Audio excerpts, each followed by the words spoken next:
侯公公呢？赖明成呢？不知道。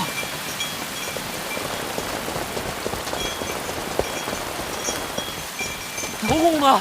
赖明成呢？不知道，不知道。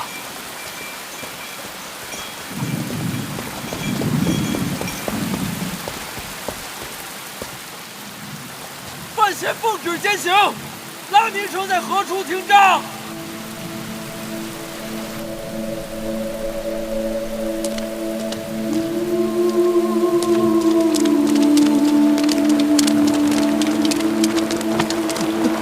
侯公公呢？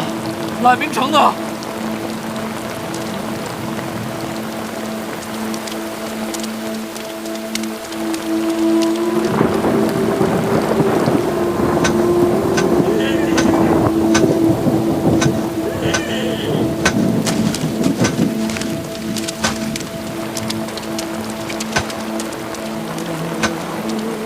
小范大人，您怎么来了？ 陛下让我践行。哟哟，真好，大都上下。陛下除了让您践行，还有什么吩咐吗？没了。那就是没打算停。先别打了，我去问陛下。 小范大人，来不及了。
大人，到监察院了，院长像是在等您。我谁也不想见。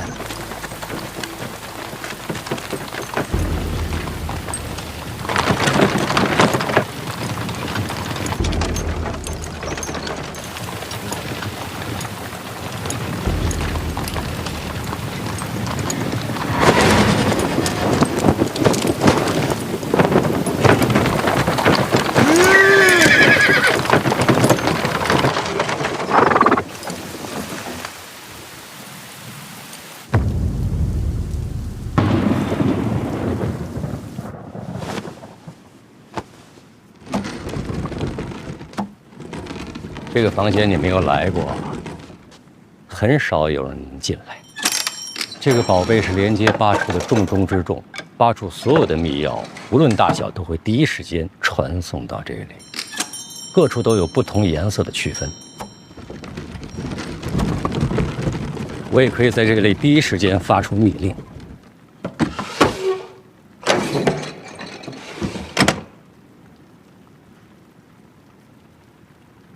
这个宝贝还是你娘留给我的。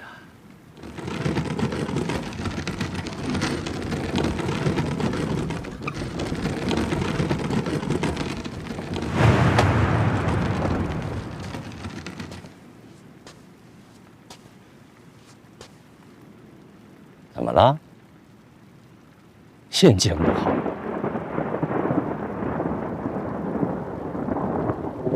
我想不明白，为什么要把赖明成活活打死呀？不是说以前指着陛下的鼻子骂都没事吗？陛下气度恢宏，指着鼻子骂不仅没有问题，最后陛下会一笑了之。那为什么这次就把赖明成打死了？他参陛下都没有问题，只是不能触碰逆鳞。监察院是陛下的逆鳞，倾国忠心才是陛下的逆鳞。那要照这么说，难不成有史以来敢参监察院的全都死了？参过监察院的御史很多，赖明成是第一个被杖毙的。那赖明成跟以前那些人有何不同啊？赖明成是不是找过你？是啊，共同查案。督察院查贪腐掉线案卷并不是绝密啊。毕竟是你这个监察院之所以独立于6部之外，就是防止有些人把手伸得太长。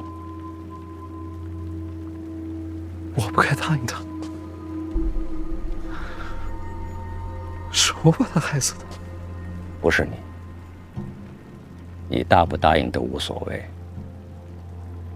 赖明成决定选择你去找你的时候，他的命运已经迎来了终点。找我，就是他的死因。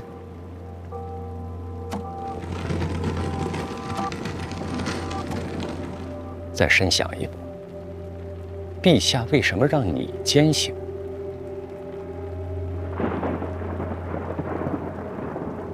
你是不是还欣赏赖明成？是。你知道吗？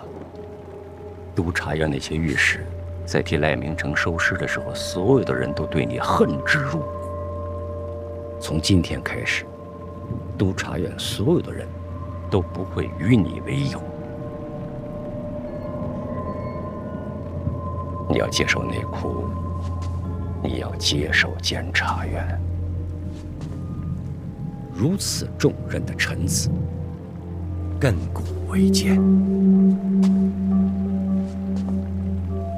我只能是个孤臣。天威难测，圣心如渊，这8个字记在心里。联合监察院，弹劾监察院，再加上找我，这就是他的死因。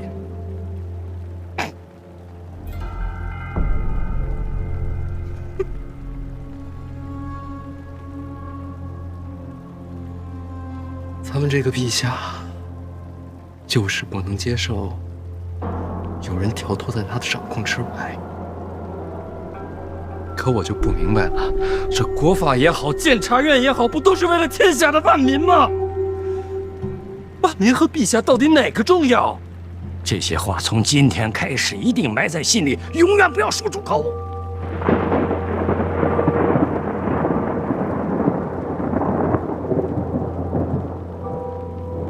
我知道答案，不会再问了。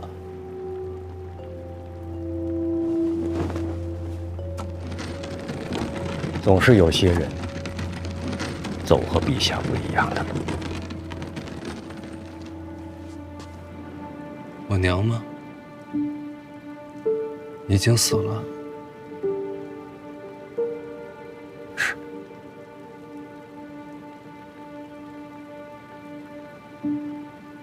你娘已经死了，但路永远在那儿。回家去吧。好，你还参谁呀？陛下，最后一个。说，陛下，监察院威压6部，用人不明，这只是表象。正所谓正本清源，朝堂错漏，百官有责。然而并非根本。民间有俗语：上梁不正下梁歪。臣最后要参的是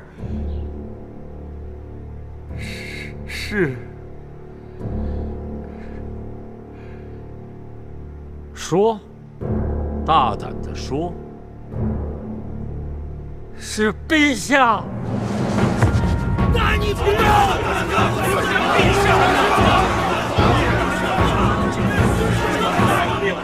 杀疯了，确实是疯了。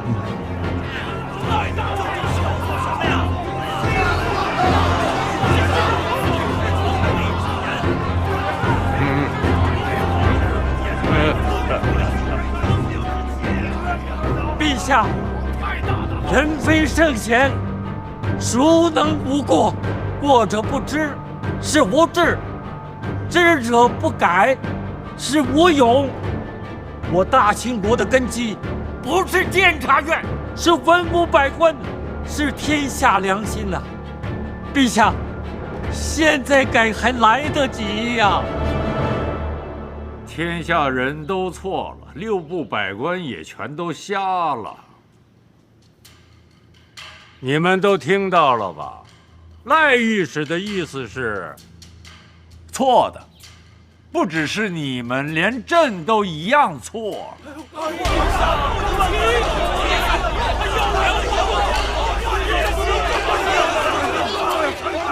陛下英武，天资过人，但人非圣贤，臣怎能知错不戒呀？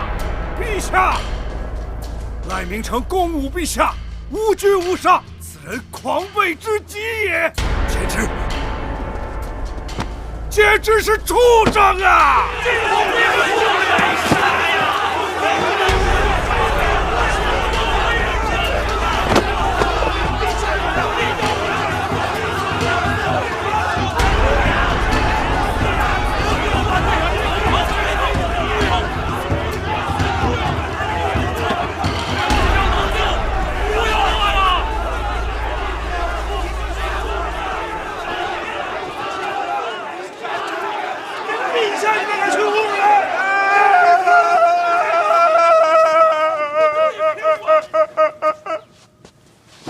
陛下，儿臣实在是没忍住啊！陛下，每日殚精竭虑，为的就是我大清的太平盛世，而此人竟然如此折辱陛下，儿臣痛苦不已啊！陛下之光胜过日月，陛下之恩犹如父母，陛下被骂胜过鞭打，臣之肉身啊，臣疼啊！儿臣也疼。行了，陛下，赖明成确实说话难听，但毕竟身为御史，职责所在，望陛下宽恕其罪，留存其身，为国效力。臣也如此觉得。赖明成是荒唐，可陛下何等胸怀，怎会跟这种人计较？训斥责罚一番，也就罢了。你们的一番苦心，朕看到了，也听到了。陈院长，陛下，臣是被参之人，无权评论。秦将军，臣在。陛下，赖明成太糊涂了。监察院对庆国有功，他根本就不理解陛下的苦心，他的官职该降。临下，老臣觉得大家都对。都对。赖明成犯下大错，罪无可恕。可是陛下仁德，天下皆知，该杀该罚都合情理，该放该用，全凭圣恩。臣琢磨来琢磨去，这冒犯陛下之罪，还是当防。如何处置，还得陛下圣裁。朕以为赖明成参得好，啊！直言进谏，不愧为我大庆的第一御史。国事为重，不计私心，百官都应该有此心怀啊。朕看来，不可以罚，朕要赏。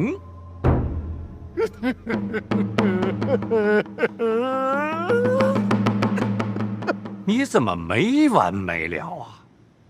陛下，臣心中现在是既悲痛又感慨。陛下被参，臣痛苦万分。但是有赖御史这样的清官名臣，臣又感慨万千。所以此时此刻吧，臣是悲喜交集呀，也不知道应该哭还是应该笑。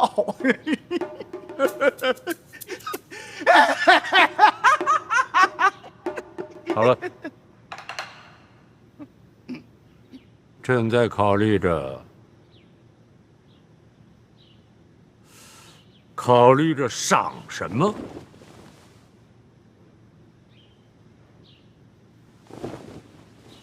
陛下，现成的，范闲参我呈上去的珠宝。陈院长格局小了，我堂堂的大庆御史怎么会是贪财之徒呢？哎，林相，陛下，古往今来，御史一生追求的是什么？御史直言见君，唯求青史留名。青史留名，廷杖。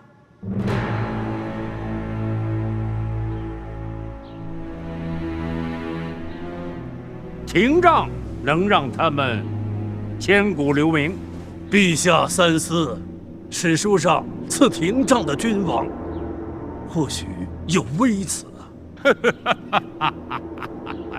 朕知道，如果廷杖了御史，那些史官的笔下，朕不会有好结果。哎，那朕就吃点亏，成全了他。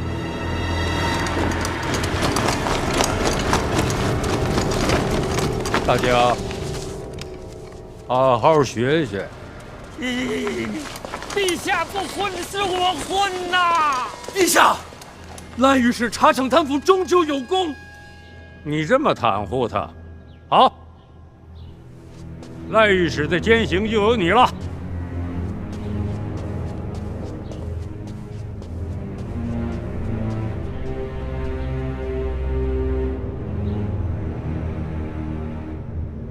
范闲，陛下下旨了。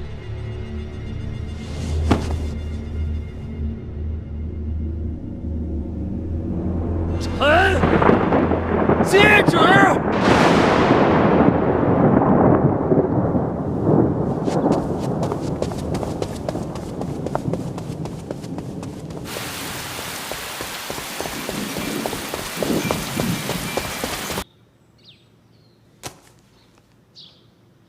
哥，读书也不急于这一会儿，困了就歇会儿。那怎么能行呢？这么多书还没背呢。这些好像都是我的书吧？对啊，全部都是你的医书。我说怎么书架上少了那么多？怎么突然想起来学医啊？帮你啊。帮我？嗯。上次爹装病，幸亏你下毒才躲过一劫。后来我打听了，这毒理呀，亦是医理，所以我学医。万一哪天需要装病你不在家，我可以来啊。学医很苦的。我不怕，这些书我都背了大半了。也不急于这一世。哥，要不你考考我吧？不用，你背你的，我就坐会儿。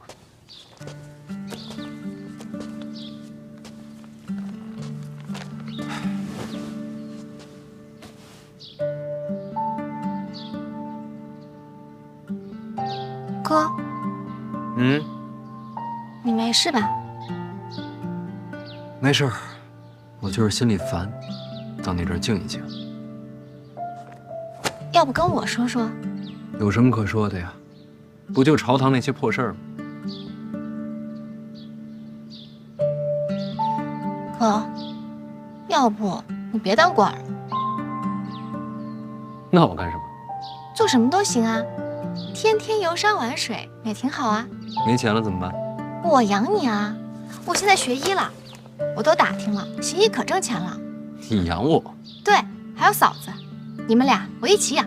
逗我开心呢。我认真的，我真的认真的。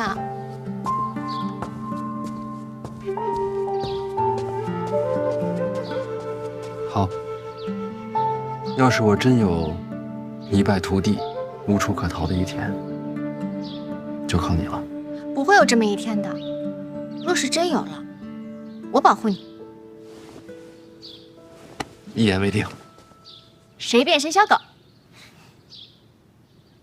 想学医，光靠背书可不行，在这儿等我，给你找个东西。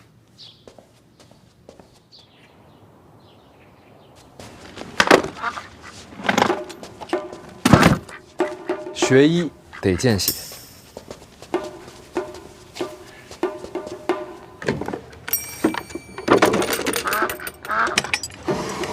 先开膛破肚，再伤口缝合。用这个比以前强多了。当年老师教我的时候，我剖的都是尸体。活着剖，那也太疼了。格罗方，3处特制的迷药，保证无痛。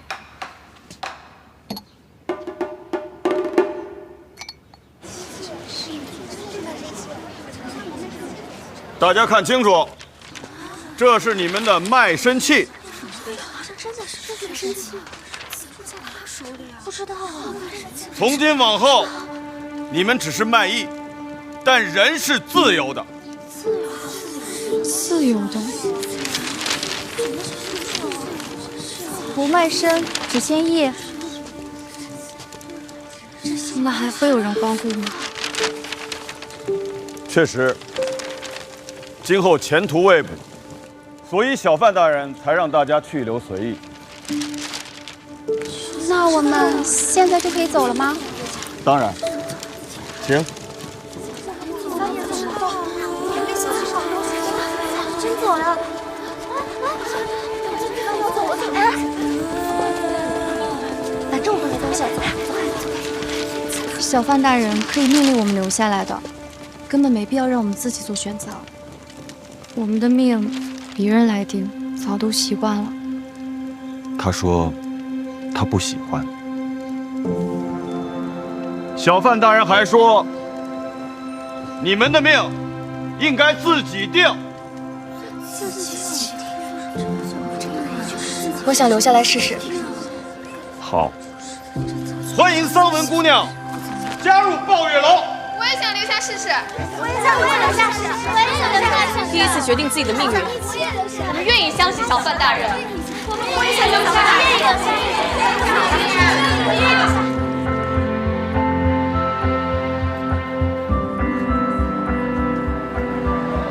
金毛掸子，太江南了！看一看嘞，金毛掸子。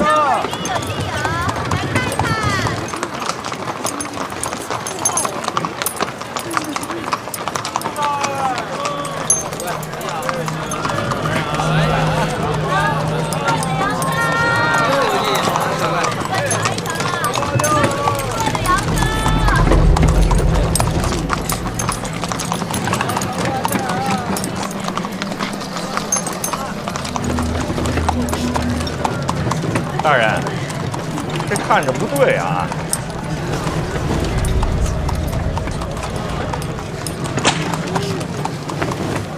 堵我呢？要不咱绕路吧？继续往前，人都来了，就不躲了。好嘞。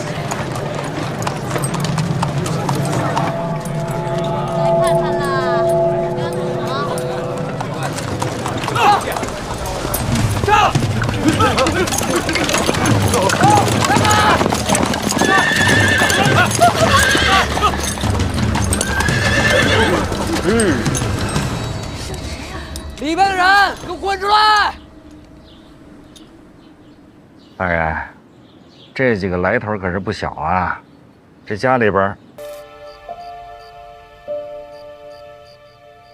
他头在动，明明看着我呢。哥，你回来啦！少爷，不用跟我行礼。哎，回头跟你娘说一声，明天菜做的清淡点啊。怎么来我这儿了？是不是下不去手啊？缝好了。缝好了？都包扎好了。这精神挺好的，缝得不错呀。好歹也是看了这么多医书呢。哦，对了哥，你那个哥罗芳效果真不错，全程都没醒。你就不害怕？还行吧。没想过万一失败了怎么办？烤了吃呗。有道理。不过你这心态啊，更适合当兽医。不会，跟人看病不会这么想。若若，学医啊，不光是胆大，还得心细手稳。我该怎么做？哎，憋着，放平，抬高。你头发里藏了这么多针，这不显得发量多吗？有道理。别什么都有道理。稳住，不许让它掉下来。然后呢？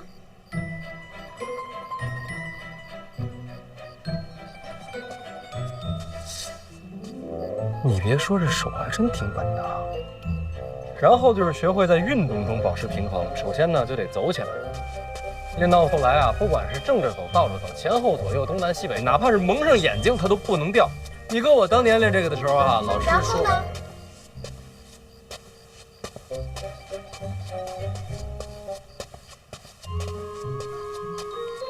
你是第一次练这个？对呀。手这么稳吗？是不是很有行医的天赋？算是吧。哥以前也练过？练过。也跟我一样，可以挑着针走来走去？差不多吧。啊，那个若，这不用练了。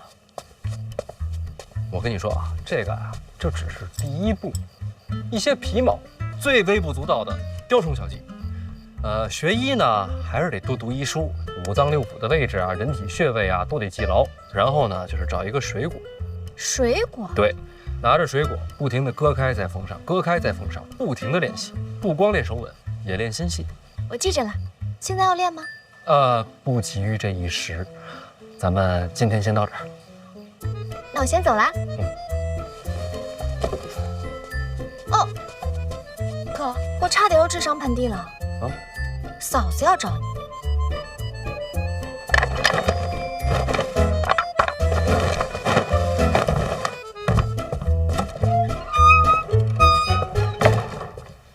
来啦。你猜到我会晚上来？范大人，你来我这儿，晚上比白天多。你这话说的，显得我不像好人啊。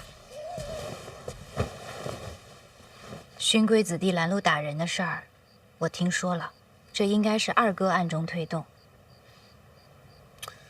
我知道，都是被他当枪使。那些少年，你该打就打，该训就训，陛下撑腰，那些国公勋贵不敢怎么样。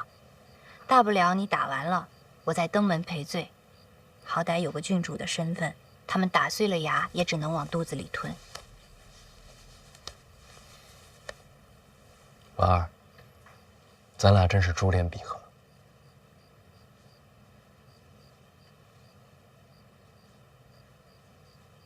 兰人事件瞧着凶险，其实对你没有什么影响。若是二哥真想报复，手段绝非如此浅显。所以你觉得这只是表面的报复，让你安心，觉得他计穷于此。而真正的杀招，暗藏其后。春闱监考才是真正的大事儿。我记得上一次提到这件事儿的，也是他。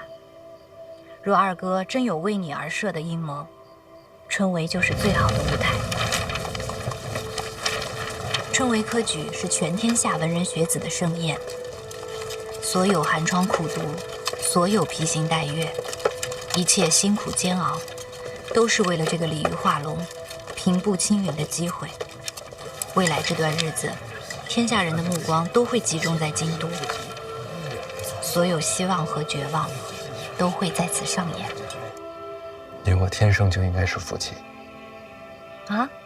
所思所想如出一辙，这不是天生的姻缘是什么？你也是这么想的？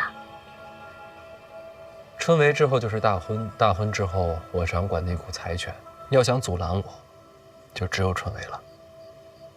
你有应对了？早就准备好了，就等李承泽落子。那你千万小心。不过，斗输了也没什么，大不了咱们弃官不做，游荡天下。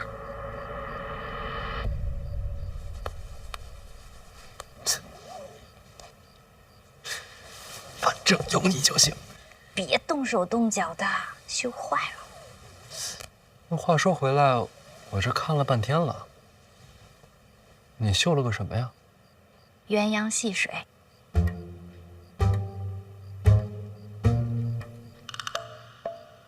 这是鸳鸯。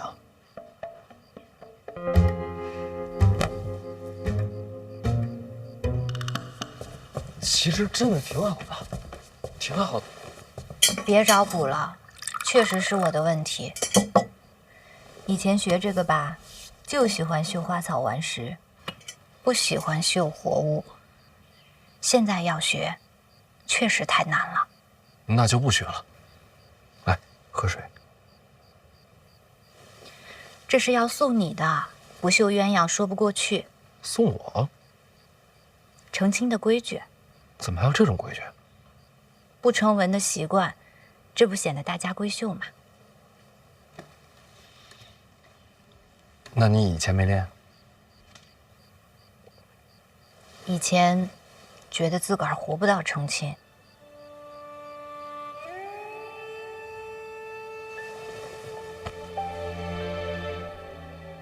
快了，春闱忙完就该成亲了。到时候一定绣成鸳鸯。为什么小的时候不喜欢绣活物啊？帕子里的东西绣得再好，终究是死的，就好像被困在里面了。我从小被关在宫里，染着病，无处可去，看见他们，就想到自己，心里别扭。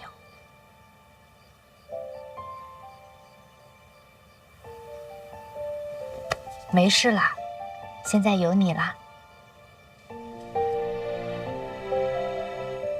我在儋州长大，儋州是个港口，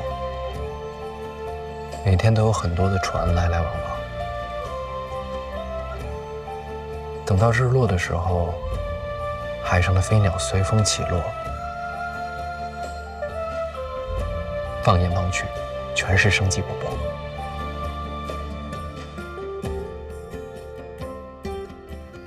我从来都没有见过那样的景象。其实，我都没有离开过京都。成亲之后，我带你去看。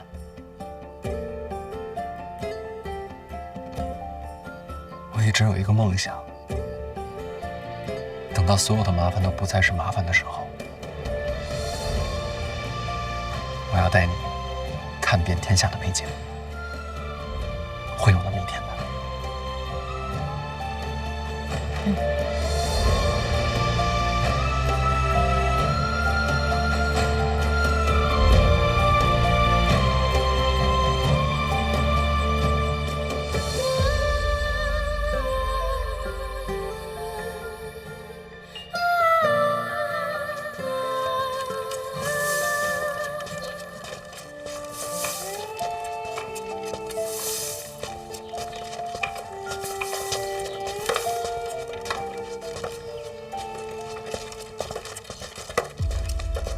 掌柜的，有空房了吗？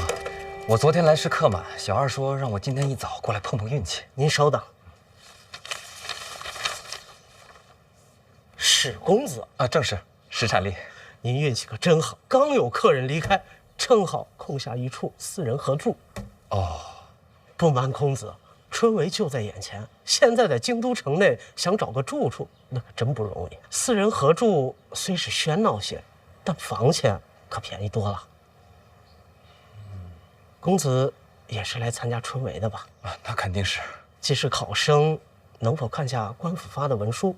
不是针对公子，春闱将至，京都管得甚严，我们呀要仔细记下细节。回头啊，府衙要来查看。应该的，应该的。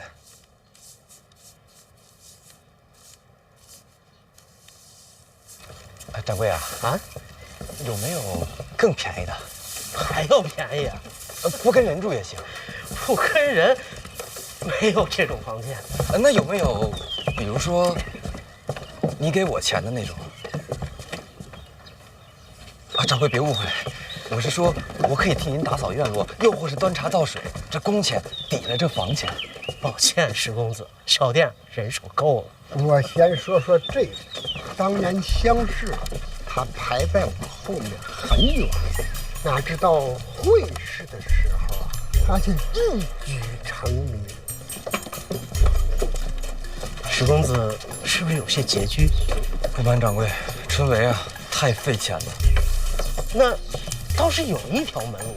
掌柜请讲。有一位大人主持本次春闱，石公子若是能找到他，或许能帮你一把。主持春闱是哪位大人？范大人，别来无恙啊！听闻范大人适才经世，别人都是惊讶，可在下不这么认为。从见到范大人的第一眼起，我就知道范大人的才华绝非凡俗可比。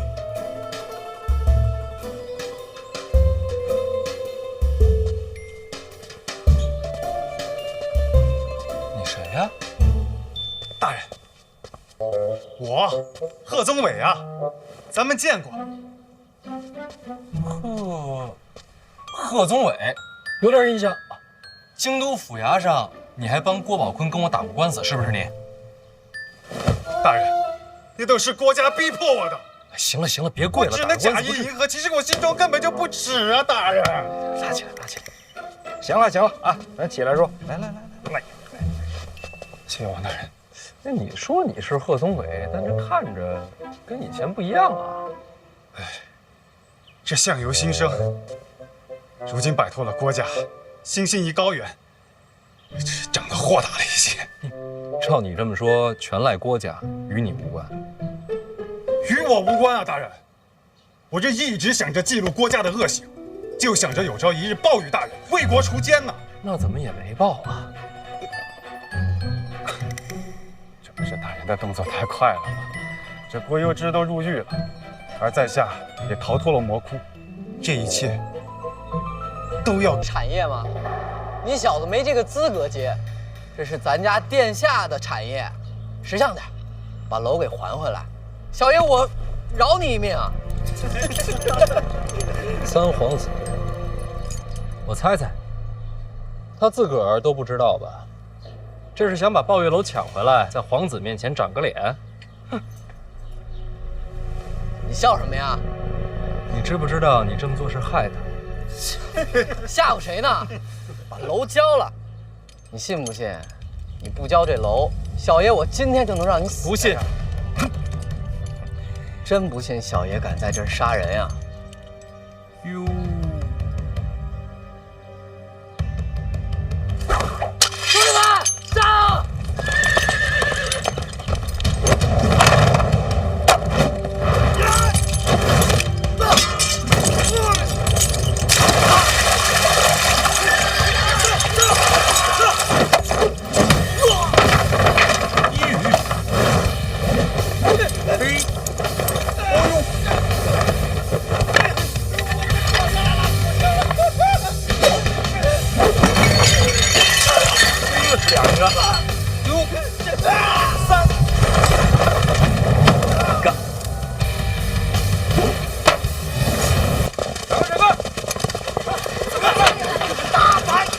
大人，路上来迟。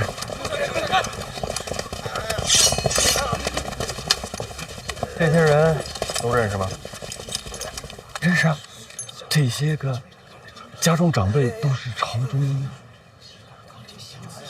您确定你认识？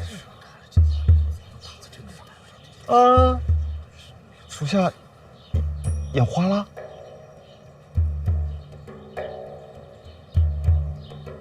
属下根本不认识他们呀！这些个家伙，他们身份不明，当街阻拦提私车驾，属下是不是应该把他们抓了？听你的。押回去。是。你们敢抓小爷，请去把门抽闸！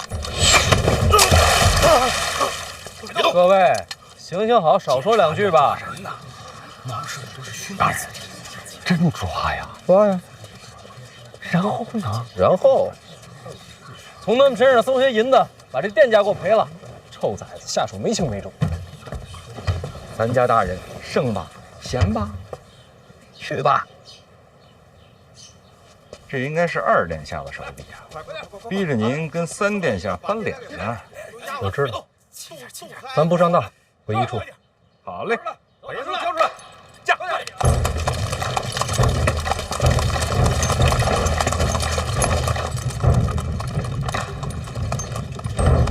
王启年，哎，三位大人，不去一处了，进宫。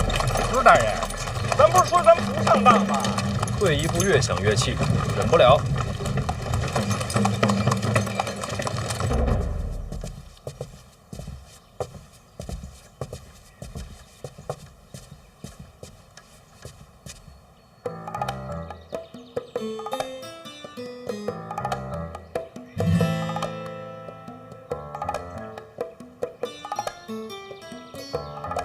他在上面干嘛？不知道。他平时都这么接待客人吗？不是。那我也要上面。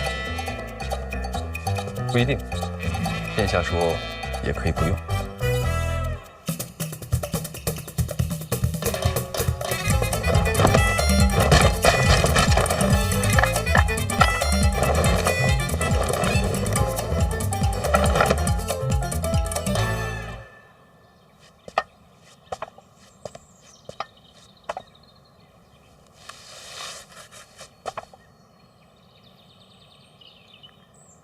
谢谢你能来，这些都是为你准备的，随意。你为什么坐这儿啊？如果我说我跟范闲都是误会，你信吗？你们都闹成那样了，可是我心里还是很欣赏他的。那你跟他说呀，找我来做什么？他不一定会来，误会太深。其实，我对他从来没有阴谋诡计。不信你看我眼睛，我以皇族的尊严发誓。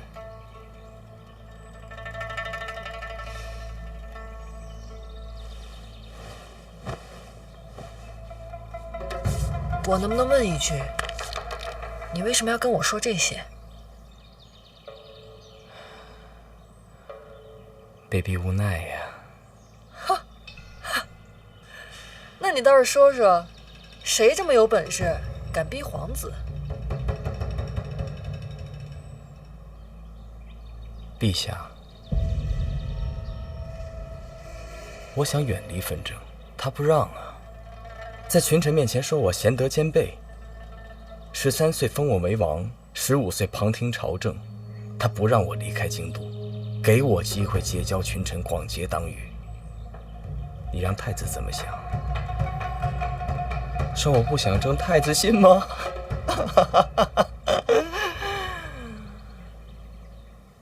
我只能够一步步的往下走，到现在，如果想回头，死无葬身之地。陛下为什么要这么做？让我做太子的磨刀石啊！这种话大逆不道。所以在屋顶上说，没人听得见。你怕别人听见，干嘛要跟我说？你我婚约在身，既然无法反抗，这后半生你我二人就是命同一体。如果这世上一定要找一个人敞开心扉，应该就是你啊。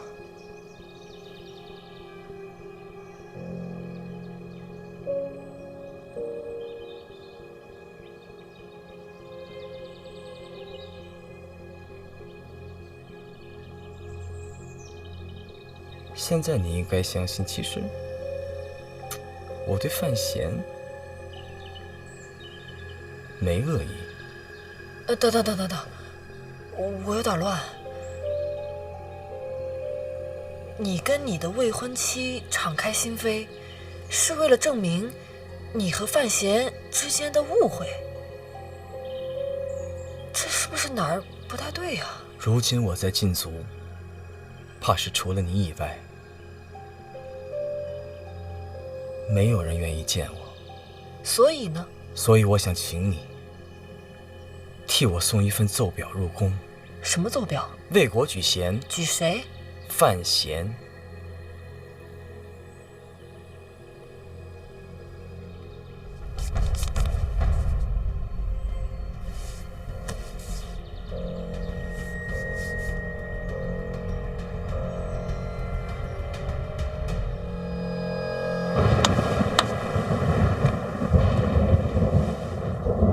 接着说。监察院最新消息，各府子弟当街拦截范闲车驾，范闲出手击伤3人，现在所有的人都关在一处。这是多大点的事儿，你就跑朕这儿来了？不是，到陛下这儿来躲清醒来了。陛下不知啊，现在各位国公都在监察院门口找我放人呢。所以你躲进宫了。现在京都城内外只有陛下这儿最清闲。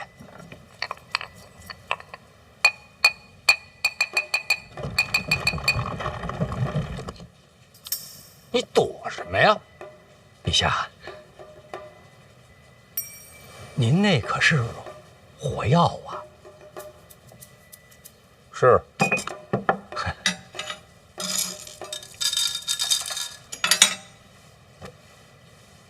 我问你，你们一处是不是不想放人？回陛下，抓人的是范闲，要想放人的话，也得找范闲才行。你们找范闲啊？范闲现在也躲在宫里。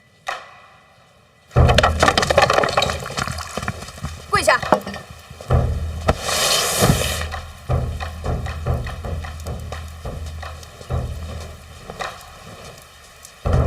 你是抱月楼东家，范思哲才是大东家。哦，那就是有你了。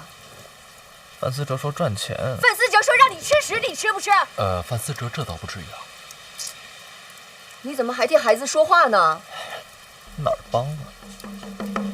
你还敢鼓动各家子弟当街给我来人去？这没有。我再问你一句，有没有？真没有。行，不说实话是吧？来人，去把我那个藤条给我拿过来。娘。拦人真不是我干的。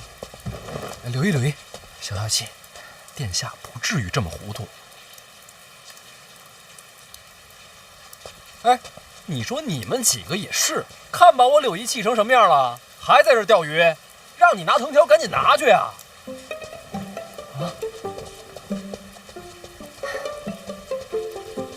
我让你不说实话，你说不说啊？疼，不说是吧？哎呦，说不说？说不说？说不说？臭小子，整天柳姨消消气，差点还跑不跑？跑不跑？让你跑，让你跑！打死我！柳姨歇一歇。臭小子，叫你不听话。柳姨，喝口茶吧。真不是我，娘。臭小子！哎呦，别打！你先等会儿，等我打完他的。下雨天打孩子，闲着也是闲着。说不说？娘，我真没有。柳姨，您要不还是钓会儿鱼吧？下人们都看着呢。我管他上人下人的，钓鱼是解闷儿，我抽他也是解闷儿，说不说？还说没有？还说没有？真没有啊！哎呀！别打了，娘！哎呦！哦，动藤条了，真打了。你说咱们要不要去看看？晚了。嗯，打完了，这么快？最后还是范闲给拦下了。无趣，无趣呀！没有热闹可看了。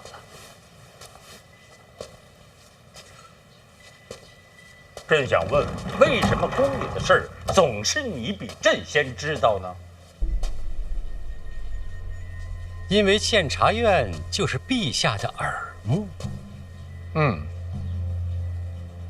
看来赖明成说的一点都没错，监察院已经做大，无人能管了。说的没错，有道理。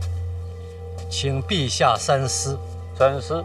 你总让朕三思。思什么？赖明成不管说什么都是错的，因为他是被陛下杖毙的。如果他说的都是对的话，你可真敢说？老臣忠心耿耿，知无不言。你就不怕有一天你和赖明成是一个下场吗？为国捐躯，不惧一死。得了吧，不去死。刚才你躲什么呀？陛下，这死亦有轻重之分。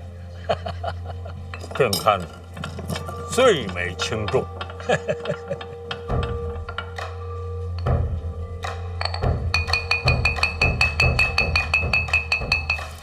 这孩子嘴真硬。小小请啊。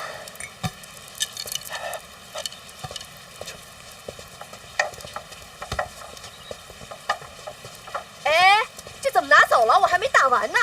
哎，刘毅，我觉得那群混小子拦路的事儿，他是真的不知道。我真不知道。这就是有人借机使坏，想让我和柳毅不痛快。以后少往宫外跑，听见没有？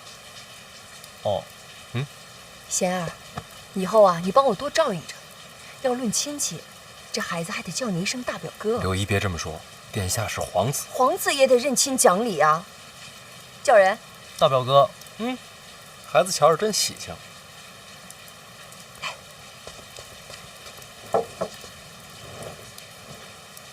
堵你的可都有些家世啊。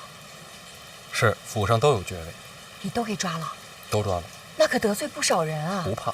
傻孩子能不怕吗？官场就是人情世故。陛下要我做孤臣，我也只好铁面无私了。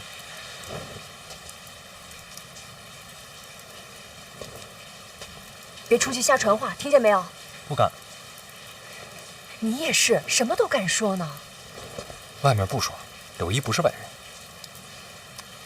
这也真是难为你了。柳毅，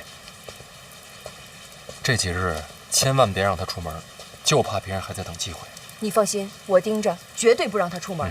那我走了。哎，不急，再多说一句啊，毕竟你是这孩子大表哥，还沾着亲呢。没事多来看看他，也替我管教管教。这瞧着不顺眼就直接打，怎么打都行。啊什么啊？我意思，表哥你以后常来啊。行了，打也打了，教训也记住了，起来吧。起来吧。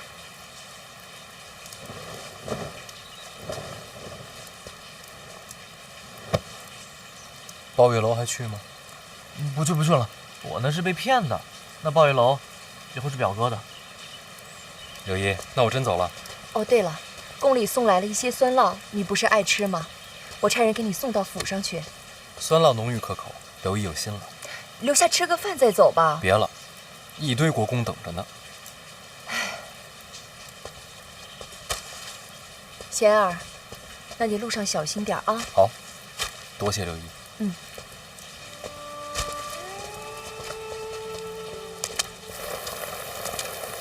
贤儿，慢点啊。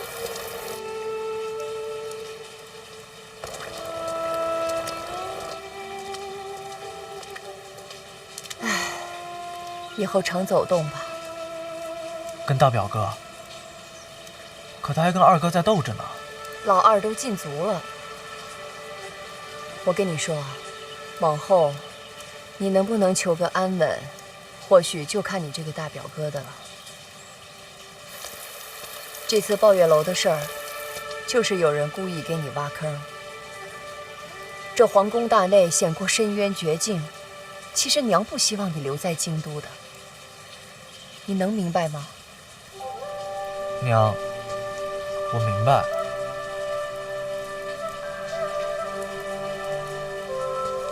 刚才娘是不是打疼你了啊？疼不疼？不疼。不疼？不疼。这不疼哪能记得住啊？来人，赶紧给我来人，把那个藤条给我拿过来，快点儿！听见没有？把我的藤条拿过来，快点儿！臭小子，赶紧给我滚回来！我告诉你，我今天一定打到你记住，听见没有？回来！气死我！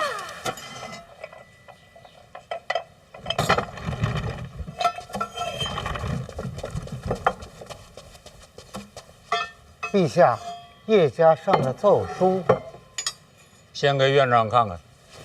不合规矩。你破坏的规矩还少啊！陛下说什么都是对。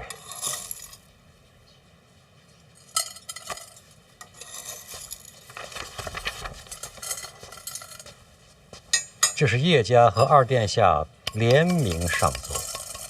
陛下，范闲继承庄墨涵书籍，文才经世，他们推荐范闲作为这届春闱的考官。对这个推荐信你怎么看？二殿下可是真聪明啊！刚刚进族就跟叶家联名上奏啊！叶家什么底呀？叶流云大宗师啊！这联名上奏，日后二殿下依然前途光明。他们的婚约是朕赐的，他再聪明也是陛下给的。你就看出这些？还有，二殿下跟范闲争斗之后，马上上奏举贤，让老臣感动。不谈人事，谈什么呀？朕在想，像范闲这个年纪，能主持春闱吗？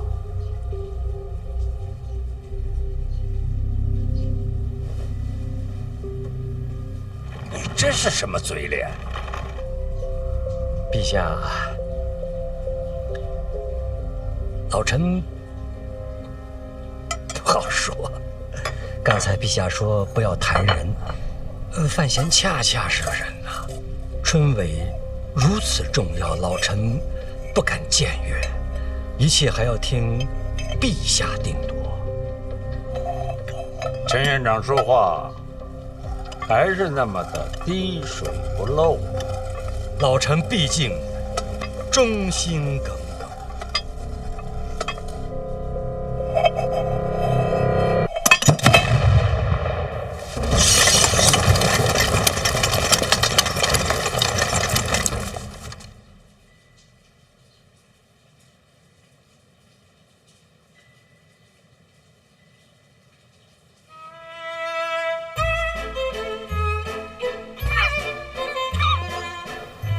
真诚啊！方公子，方公子，陛下同意。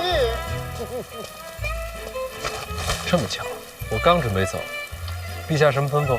陛下有旨，春闱将至，范闲兼任四品居中郎。此次春闱，监督胡明抄录。恭喜小范大人，这一届学子该称呼大人一句作诗。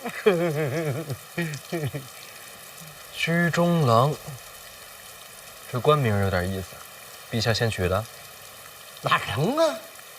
居中郎自古便有。那侯公公觉得这朝堂之中，我该居中吗？老奴哪懂这些呀？居不居中，不都得靠着陛下吗？多谢后宫的提醒。哎呦，严重了，哪到提醒啊？随便乱说。哎呀，您看我这也没带些碎银。哎呦，您可别开这个玩笑，不合适。再说我也不敢呢，是吧？口谕传到了，我回去伺候着了。